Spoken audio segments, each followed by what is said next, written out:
That's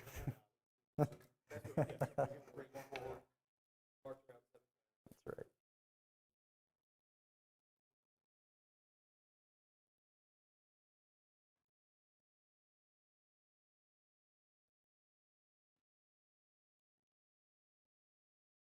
So I guess it's about time to start, huh? Welcome everybody.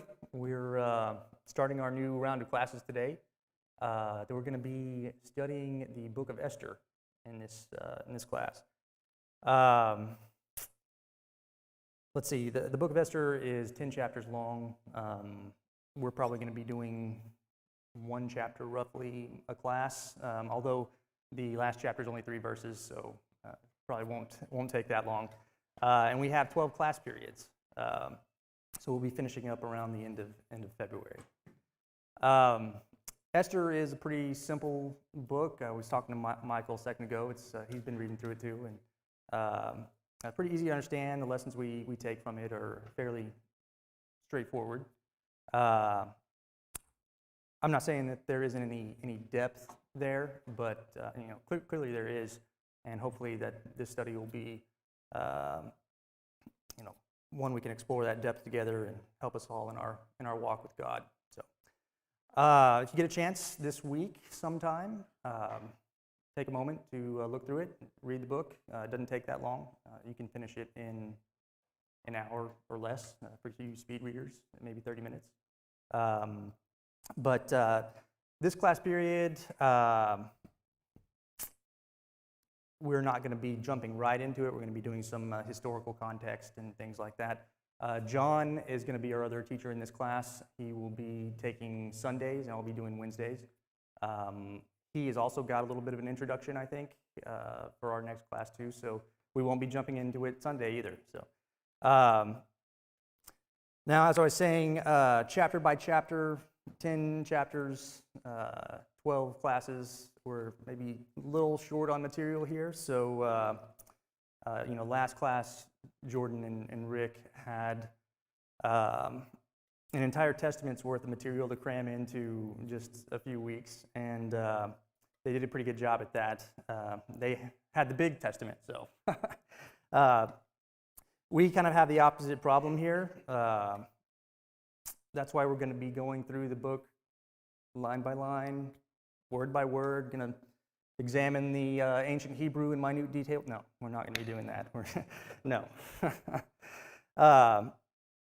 But we are going to need your help. So, I know some of you guys in here are talkers. I see y'all out here. Yeah, we're going to need your help. Y'all are going to be our best friends for the next few weeks. So. Seriously, though, I do appreciate the depth of wisdom and Bible knowledge we clearly have in here, and I'm looking forward to what you all have to say about it. If you have anything to say, any questions, any ideas, comments, anything to discuss, lay it on us. We've got all the time in the world, so. Let's see, you can really think of me as your discussion facilitator. I'm not a teacher. John's a teacher. I'm the assistant to the teacher. So my job is to get you guys to talk, and that goes for everybody, not just our talkers. So I really want to hear what you all have to say.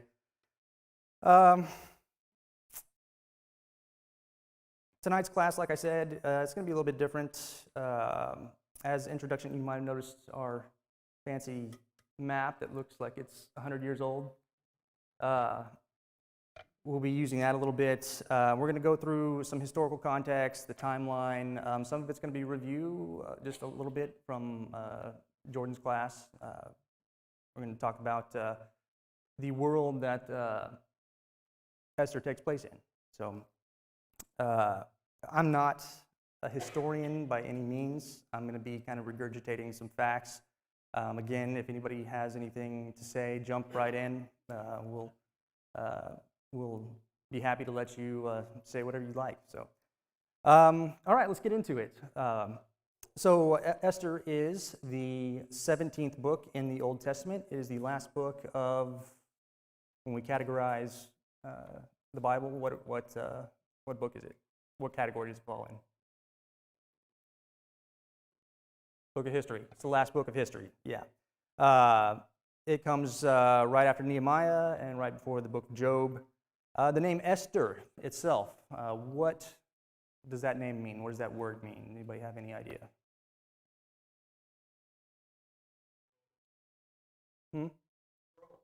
The scroll? Okay. I haven't heard that, but maybe, again, it may be. It's actually a Persian word, or at least a kind of a, rough approximation of a Persian word, Ishtar. And that in the Persian means star. That's what I got. Her Hebrew name was Hadassah. Anybody know what that means? It translates to the myrtle tree. Not the crepe myrtle, but the classic myrtle, kind of a evergreen, shrubby tree. It has pretty white blossoms, supposed to smell really good. I wouldn't know, never seen one, but you may have some meaning. Esther being beautiful and maybe have some connection to her personality. Do we know who the author was? Does anybody want to take a shot at that? No, we don't know. We don't know. There's speculation that the author is actually Mordecai, who is one of the central characters of this book. If we called this the Book of Mordecai, it would probably be okay, because he's as much of a character in it as Esther is. We know that the author was certainly a Persian Jew due to his familiarity with the Persian customs and life at the time. Speculation is it was Mordecai because we know he was an author. There are verses in Esther that make reference to things that he wrote, including his writings in the official records of the kings of Media and Persia. We see that in chapter 10, verse 2. Dating this book. This book was clearly written after the death of Ahasuerus, who's the king in the story. Chapter 10, verse 2 also implies that the state history of his reign had already been written when Esther was composed.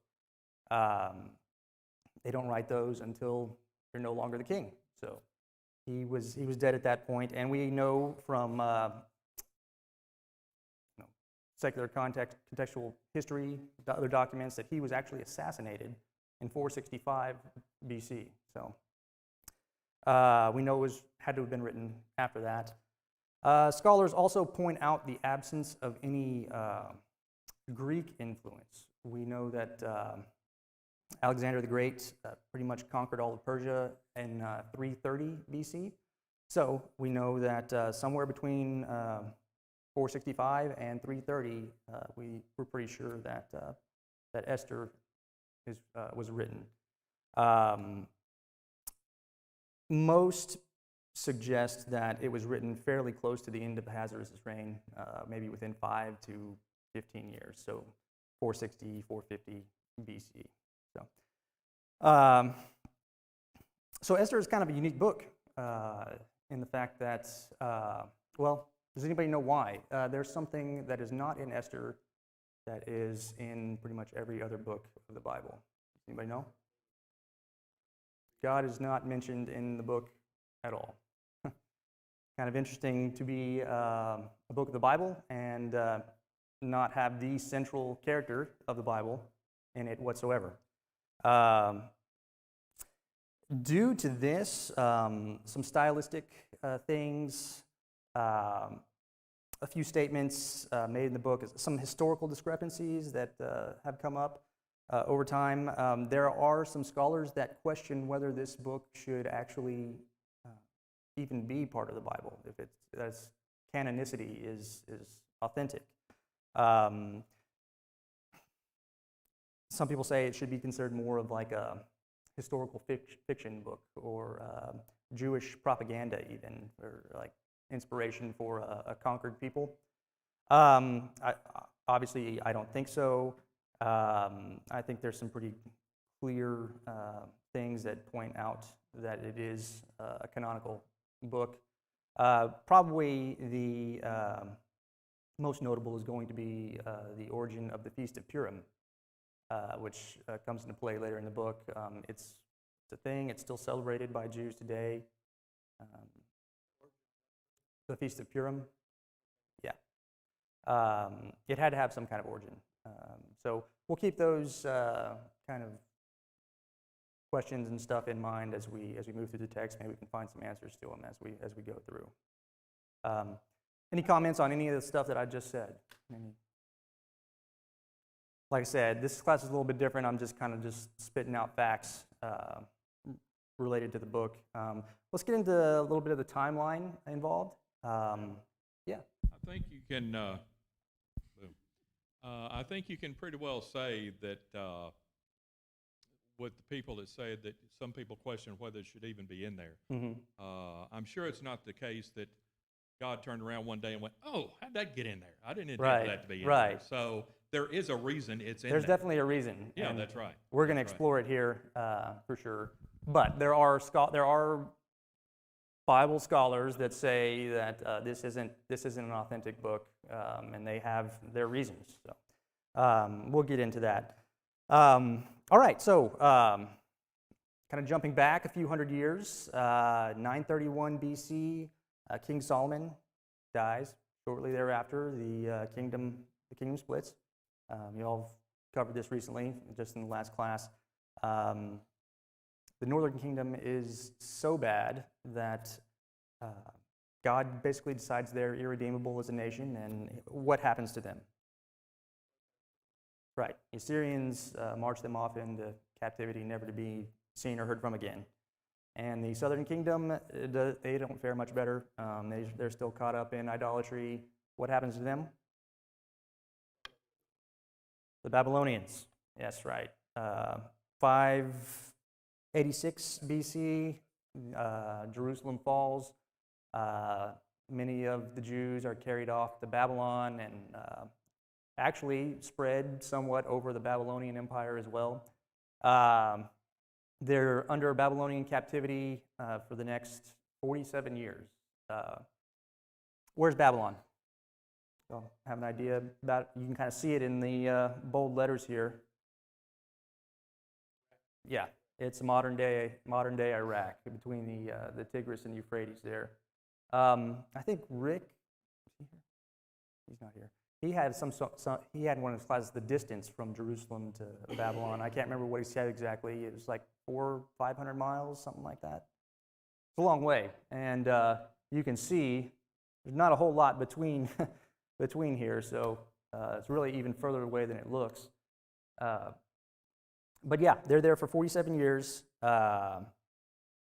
During that time, we see the rise of another empire beginning, and it's going to be the Persians. Where are the Persians from? Modern day Iran. Yeah, modern day Iran. Yeah, they're going to be kind of in this area up here, kind of all around. There's actually two empires there, and I kind of hesitate to say empires, two groups. There's the Medes and there's the Persians. And the Median government is a little bit more powerful at this time than the Persians. Eventually, a man named Cyrus, who we come to know as Cyrus the Great, he comes out of the mountains somewhere up by the Caspian Sea, and he overthrows the Median government and combines both of those groups to form a really pretty powerful empire. This is as Babylon is starting to fade. And let's see, he actually consolidates here, and then he moves and he starts taking over Asia Minor, which is Turkey, and they build this pretty spectacular empire. And let's see, in 539 BC, they finally move in and they take Babylon. Babylon falls, and the Jews now become subjects of this Medo-Persian empire here. And that empire is humongous. I mean, the Babylonians had all this all the way to Egypt, and now you add all this stuff up on top. It was one of the biggest empires in the world ever, and so now the Jews find themselves subjects of that. Let's see here. So yeah, Cyrus, he ends up dying. Darius, I don't know how you pronounce his name, but he takes the throne next, and he continues these visions of expansion. He wants to grow the empire, and so he decides he's going to move up here and he's going to take Greece. And he marches an army up there, crosses the sea, and marches on Athens, and they end up on a plain called Marathon. And there's a huge battle there. The Greeks whip him. They lose like 200 guys and kill thousands of his guys. And he flees back across the Aegean. And the famous story, we probably all heard it. The Greeks, after the battle, they send a runner back to Athens, and he runs 26.2 miles, bursts through the door, and shouts victory, and then falls dead. And that's how we get the marathon. They slapped a 26.2 sticker on his casket as they put him in the ground. But yeah, Darius flees back across. He ends up dying a few years later, and then in 486 BC, Darius' son Ahasuerus, the Ahasuerus in the story, takes the throne. This is the Ahasuerus of Esther. He has another name he's known by, a Greek name. Xerxes. Xerxes the First. He's more commonly known throughout the world as that. So he's actually determined to finish what his father started. He wants to take Greece. He wants to expand the empire. He makes some comments about following in the footsteps of Darius and Cyrus, and making the Persian Empire the greatest that the world will ever know. And so he makes plans to go back to Greece. In 483 BC, he throws this lavish, huge banquet, and he pulls together all his military officials, noblemen, just anybody who's anybody, the kingdom, he brings in there. And it's really a party to kind of drum up some hype for this invasion, get his people motivated, and begin preparations for the invasion of Greece. And this is actually the very feast we read about in Esther chapter 1, where you'll remember the story, his queen ends up kind of humiliating him at. So we know that she gets deposed, and it kind of sets the whole story of Esther in motion. So these are all corroborated by other, historical documents, things that have been found over the years as actually happening. So another pro in the idea that Esther is actually the real deal. The story is following along with history pretty straightforward for the first few chapters. So he deposes Vashti. He begins his preparations. He's building this massive, ends up being a 1 million-man army. It's one of the biggest armies ever assembled. And he's going to Greece. He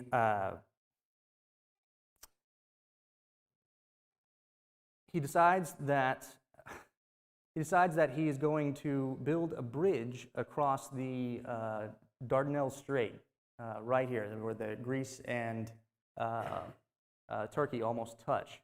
And he has his people float out hundreds and hundreds of little boats and build a pontoon bridge across this little strait. Why not just sail everybody over in the boats? I don't know. He's an interesting character. We're going to see more about his personality and whatnot soon. But yeah, he really, I think John had told me one time, like his motivation was he wanted to ride his chariot across the sea from the Persia to Greece without getting it wet or something like that. It's just crazy.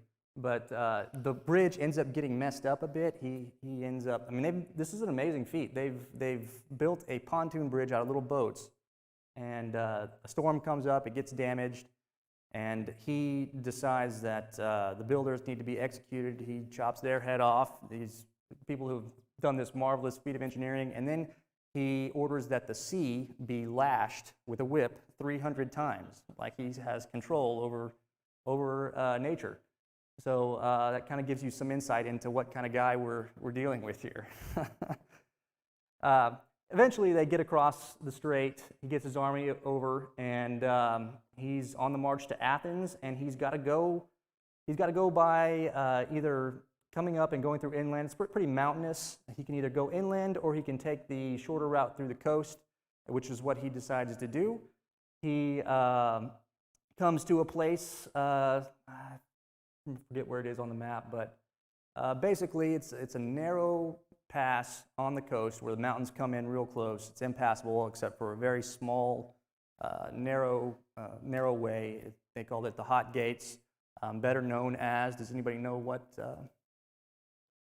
This is a place called Thermopylae, and he's met there by 7,000 Greeks, and they plug up the hole in that pass, and the battle begins. And they hold out for days and days, and eventually these Greeks are betrayed by one of their own.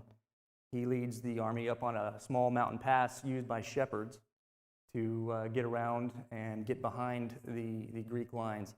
When the Greeks see that they're about to be surrounded, they feel it's hopeless.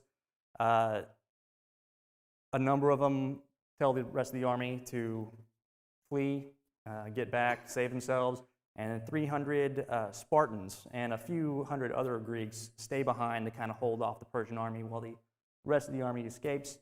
And this leads to one of the greatest, well, the greatest last stand, and I know we're proud of the Alamo and everything here, but this was something else. I mean, 300 guys hold off for a day or two. They hold off a 1 million-man army in Thermopylae. It allows the army to escape. It buys time for the city of Athens to be evacuated. They clear out. Xerxes Ahasuerus is enraged that his army is stopped by 300 guys. He freaks out. He has the bodies decapitated and does all kinds of heinous stuff. But it does allow the Greeks to get away. He actually has some success after this. He takes over a good portion of Greece, and but you can see this. I mean, Greece is way over here, and his empire's seats are all way over here. That's a pretty long ways to go. They were kind of expecting that the Greeks would fold up pretty quick, and they didn't. And as it drags on, your supply lines, it's hard to reinforce your troops. It's hard to get them food and whatnot. And eventually the losses start piling up, and he has to abandon his hope for taking Greece. He, like his father, flees back across the Aegean, abandons a bunch of his army there, and I think a lot of them end up getting wiped out. And he flees back across the ocean here and gets back home. And that pretty much takes us to the second chapter of Esther. He's back. He remembers what he did to the queen. He's probably in a bad mood because he's just, been humiliated on, the global stage. His servants are like, we got to do something. I mean, this guy, look what he did to the bridge guys. I mean, so why don't we find him another wife? So that's kind of where the story picks up right there. That's a 3-year campaign, I believe. So from the time of that grand feast to the time he's finally back, it takes 3 years to go through the Greek campaign, and then the story of Esther really kind of begins. So, any comments or questions on that? I know I'm just spitting out a lot of facts here. If anybody has anything to say on that? No? All right. All right. Well, let's talk a little bit about the Persian government, because I think some of the things related to them are actually going to be germane to the story as it comes up. Some interesting things about the Persian government: all citizens, it didn't matter where they were from, had pretty much equal rights, regardless of their race or religion or anything like that. In fact, they were allowed to practice their own religions. They were allowed to oftentimes keep their own rulers, as long as there were no political uprisings or anything like that, no rebellions. Of course, all the same demands of citizenship were made of them. Everybody paid taxes. Everybody had certain responsibilities of citizens. So,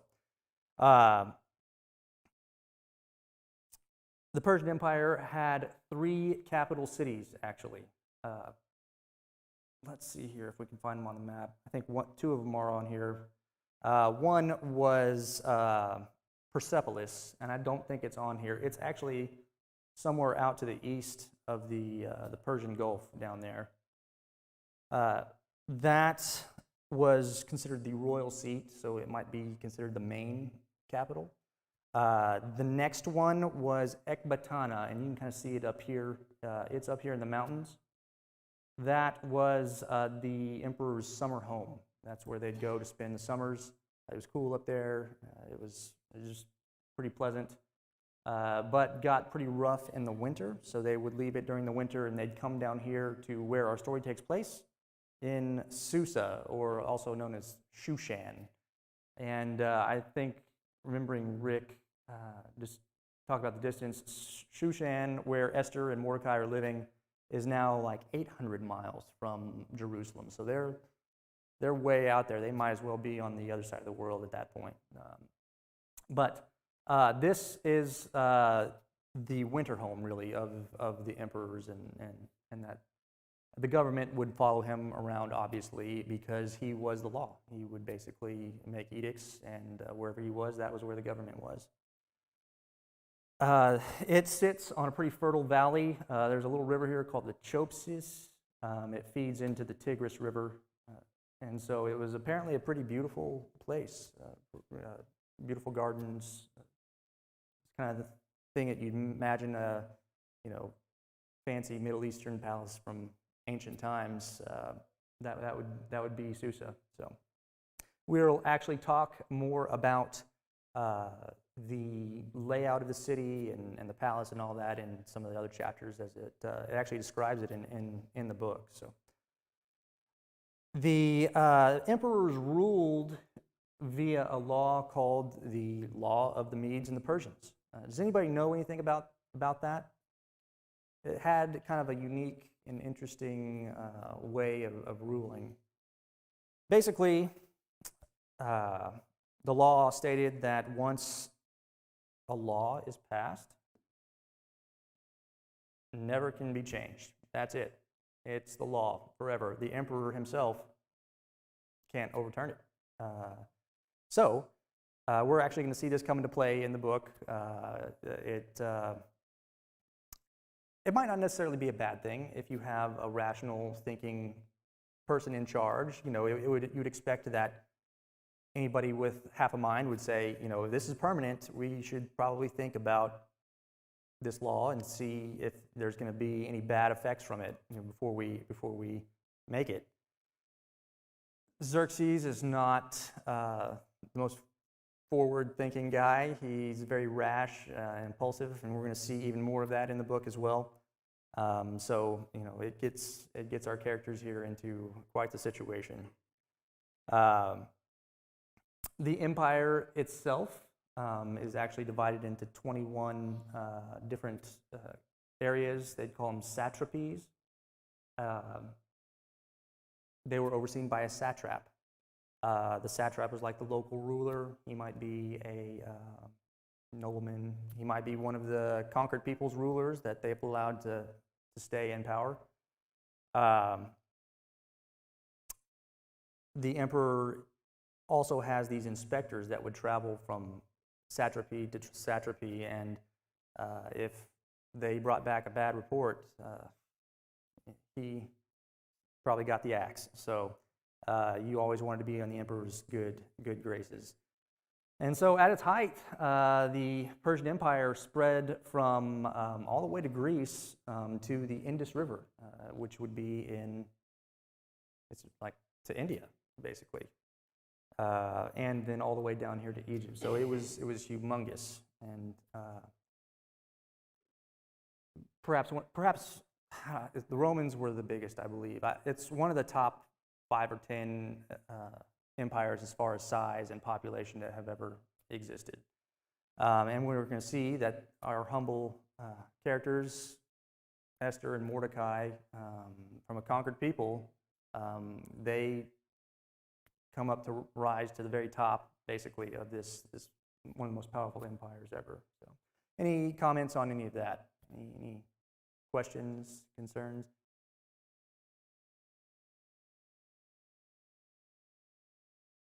How many? Okay. Okay. Well, that's going to be most of our background info on the book. Let's see. I know y'all want to have like a fancy PowerPoint show, but Daniel did preach that sermon Sunday morning, so we're going old school here. So, okay. Well, like I said, kind of early, finishing up here. If y'all have any comments or anything y'all want to hear, want to talk about, yes, sir. The Dead Sea Scrolls. Mm-hmm. It, according to what I've read, the book of Esther is not not in there. Among those Yeah. different books there, or at least it hasn't been found yet, which is interesting because all the rest of them are. So just a neat little. Yeah.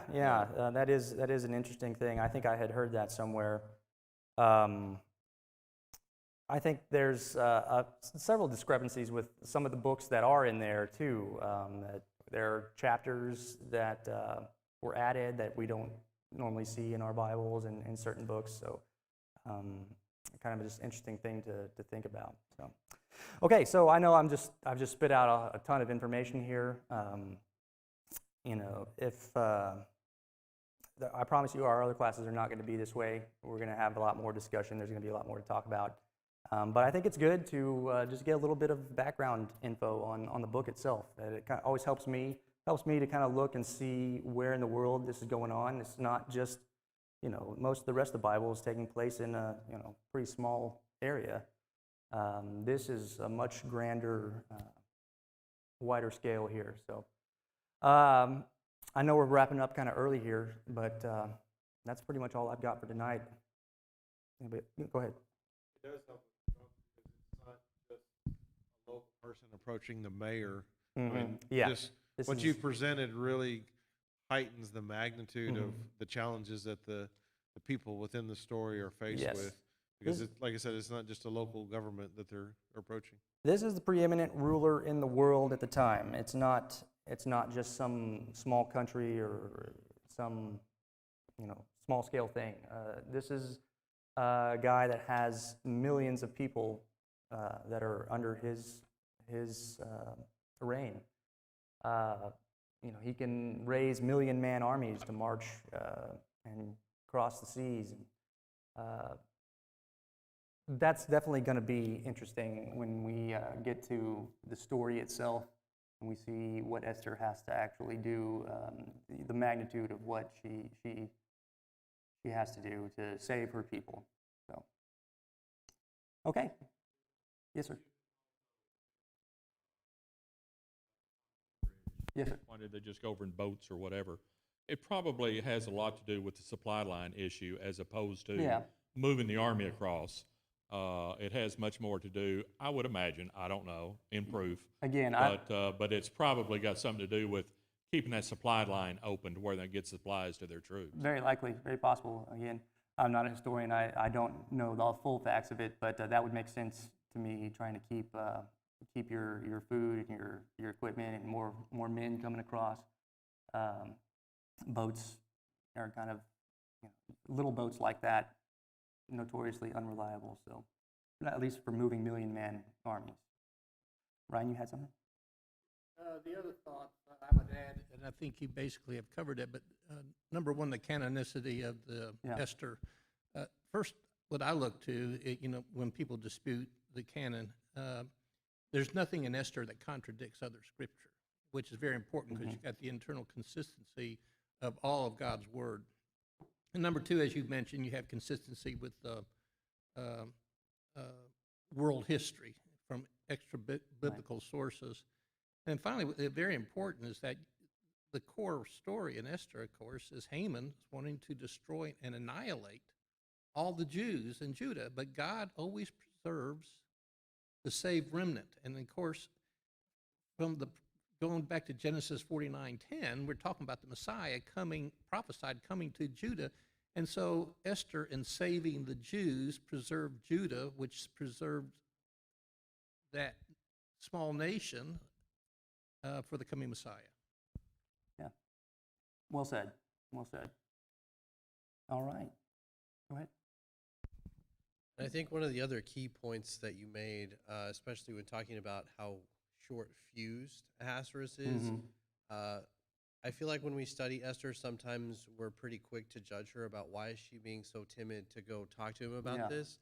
This is a guy who's taking people's heads off like at a whim. Exactly. So not knowing what the consequence of that decision is going to be, I think, is a key factor in reading through the book. Yes, definitely.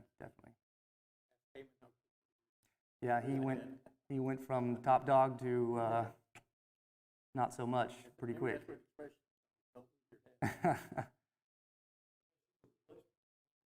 Yeah, she's not the first queen. Yeah. He's already demonstrated what he'll do to a queen if he doesn't like what she does. So, yeah. All right. Well, no further comments. We'll wrap up a little bit earlier today. All right. Thank you.